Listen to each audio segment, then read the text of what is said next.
Hey, what's going on, guys? My name is Jake from today'siphone.com, and here's your TIP Daily for May 15th, 2013. Okay, so the first story of the day is that Apple hit 50 billion app downloads from the App Store today.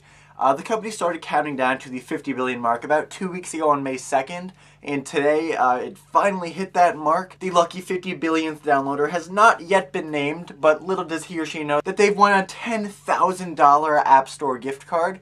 And Apple's also being super generous with the 50 billion mark and giving a $500 App Store gift card to the first 50 people after the 50 billionth download winner. Okay, moving on. Even though Google is a rival of Apple in the mobile sphere, the company held its I/O conference today and announced a bunch of really cool things that are going to affect iOS as well as Android and the rest of the market. The first is that a new Google Maps for iOS is coming this summer. Google released its own Google Maps application for the iPhone, and that was a huge success.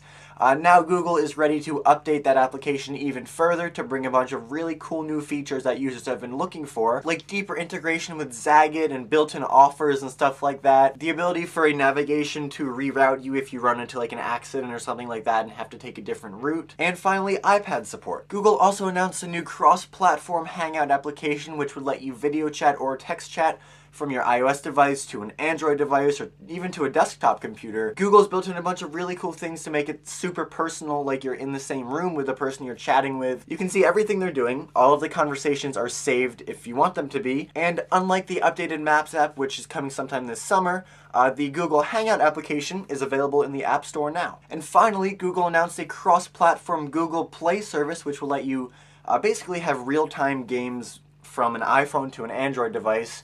You can save up in the air, you can save cross-platform on your own account, so you can start a game on one device and finish it on another device. It basically seems like Apple's Game Center on like a cross-platform steroid kind of thing, which is definitely cool for gamers. Okay, well that's all the biggest news for today, guys. Thank you very much for watching. Your question of the day today is, what are your thoughts on this whole cross-platform integration thing?